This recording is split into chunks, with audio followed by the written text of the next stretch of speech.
Welcome to Facts TV News, where everything is true. Rudolph Seans' murder trial transferred to corporate area. The murder case involving the man accused of being the leader of the Spanish Town-based wildlife gang Rudolph Shaw has been transferred to the Kingston and St. Andrew Parish Court. Shaw, who is also charged with wounding with intent, was remanded when he appeared before the St. Catherine Parish Court. He is to return to court on September 7. His attorney, Peter Champagny, told reporters that he tried to secure an early date for the matter to begin. Shaw, who was recently deported following his capture in Cayman, has been charged with the 2021 murder of 59-year-old Wilfred O'Connor, a carpenter of St. John's Road in St. Catherine.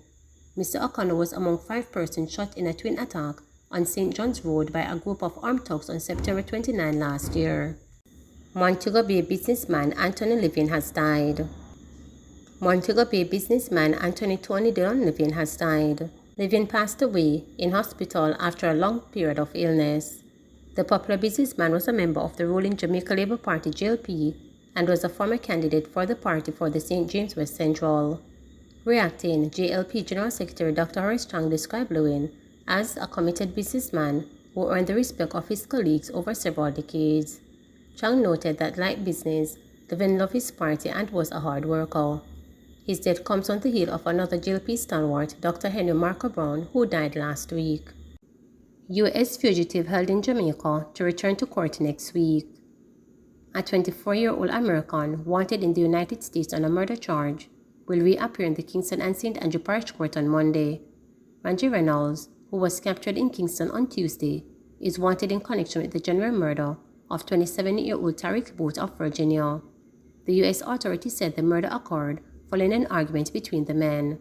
But when he appeared in court on Thursday, he was not represented, and it's expected that legal representation will be settled before his next court appearance. Members of the United States Marshal Service Florida and Caribbean Regional Fugitive Task Force were involved in taking Reynolds into custody. U.S. media reports say he will be returning to Washington, D.C., where he will be charged with first-degree murder while armed. Wanted man arrested while trying to flee Jamaica. A man who escaped capture in July following the seizure of 2 firearms and ammunition at his house in Lilliput, St. James, was on Monday arrested while trying to flee the island. 22-year-old Tabal Clark, otherwise called TG, of Bobman Hall, was arrested at Norman Manley International Airport in Kingston.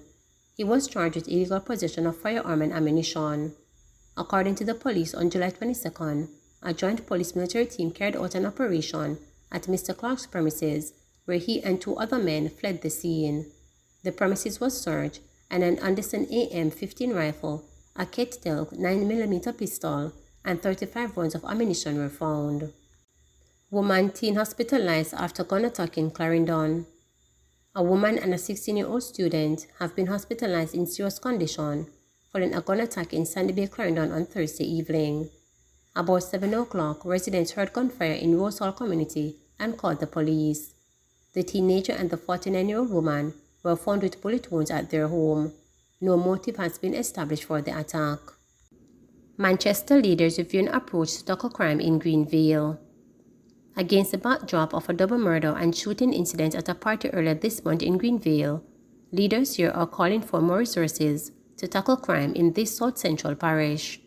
Member of Parliament for Manchester Northwestern Michael Phillips and Chairman of the Manchester Peace Coalition for Dr. Clifford Reid said there have been social intervention initiatives over the years targeting young people in Greenville. Among the investments is a musical studio and homework center, as well as a beautification project. However, Phillips believes the resources for the continuation of the social intervention is not enough. I have always said that when we do interventions in communities, they tend to concentrate in the St. Catherine, Kingston, and St. Andrew area. We have red flag some communities in Manchester, but we have not been able to get the intervention needed, he said on Wednesday. What intervention we have done has come from local groups like the Peace Management that we have in Manchester, but they themselves need resources. I would like to see us move in a direction where we don't wait until communities erupt, then we try to do the intervention, he added. Dr. Reid said the Peace Coalition has not been able to have a broad impact on Greenville, because that takes a lot of resources, both human and money, which we don't have. We try to partner with other groups to see how best we can help the community, he said. Phillips is calling on the government to invest more in social intervention. We know the communities that need the intervention, and it needs to come from central government itself. We have to relook at how it is that we approach crime. We have done a lot of work in the community of Greenville, he said. The community remains under high police surveillance, and restrictions have been placed on entertainment events following the August 5th killing of 34-year-old Adrian Nation, alias Blue, a chef of 14th Street in Greenville, and a man identified as Lloyd Levy at a party in the community. Head of the Manchester Police Superintendent Shane McCullough told reporters that the police were maintaining a strong presence in the community. We are continuing our initiative in this space, and that again is a process that is taking some time, he said.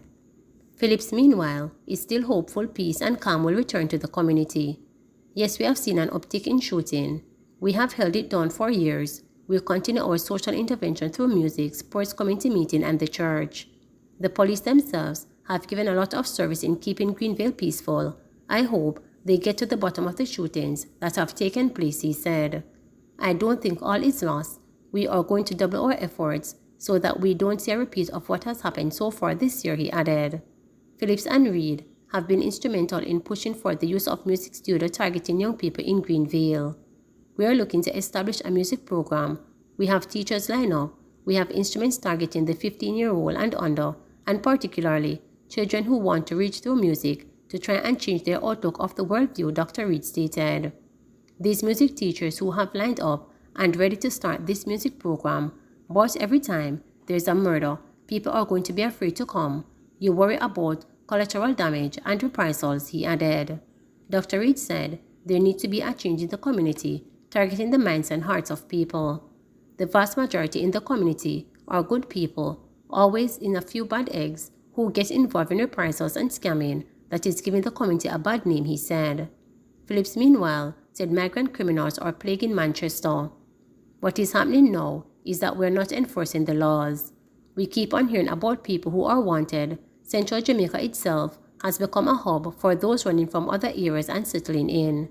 We have been seeing a whole infiltration of new faces within communities in and around northwest Manchester and the parish overall, he said. We have seen the uptick in break-ins. We have seen the uptick in robberies. Bars are being held up on a regular basis. It is a very uncomfortable feeling and activities that you see happening, he added. He said too that the police are stretched. In northwest Manchester, we have one police station, and that is down in my gully, but they only have one motor vehicle.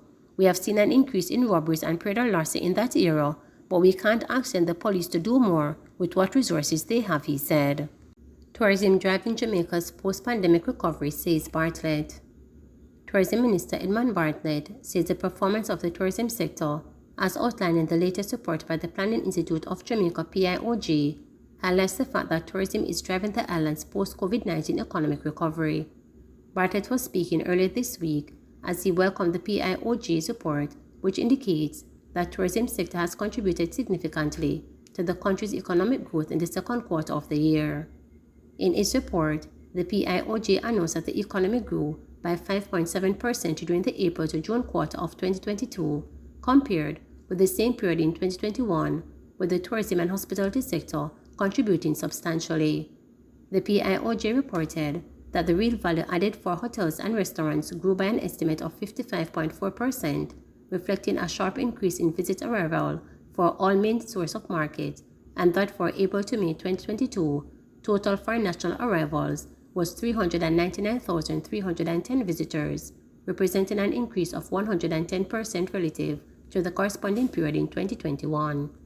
According to Bartlett, the figures from the PIOJ highlight the fact that tourism industry is driving Jamaica's post-COVID-19 economic recovery, adding that the results are a clear indication of the resilience of the sector, which is rebounding steadily.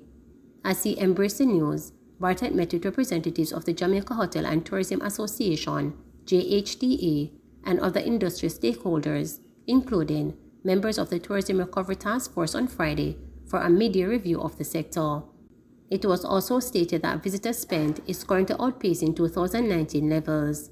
According to the Jamaica Tourist Board figures, length of stay is back to the 2009 levels of 7.9 nights, and more importantly, the average spend per visitor has increased from US $168 per night to US $182 per person per night. This simply means that the tourism sector is generating more foreign exchange per visitor. So, there is more money circulating in the wider economy, and this benefits various players in the industry, such as attractions, the transportation subsector, and artisans, thereby creating greater economic impact, the tourism minister said. During the meeting, it was highlighted that since reopening in June 2020, Jamaica has welcomed over 3.5 million visitors as at July 2022. Likewise, year-to-date, the island has welcomed over 1.7 million visitors, an increase of 139.4% over the same period in 2021. There was also an estimated increase of 10% in visitors' arrival for July 2022 compared to the same period in 2019.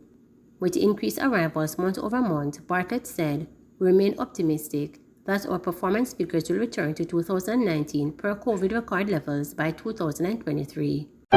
Please remember to subscribe, like, share,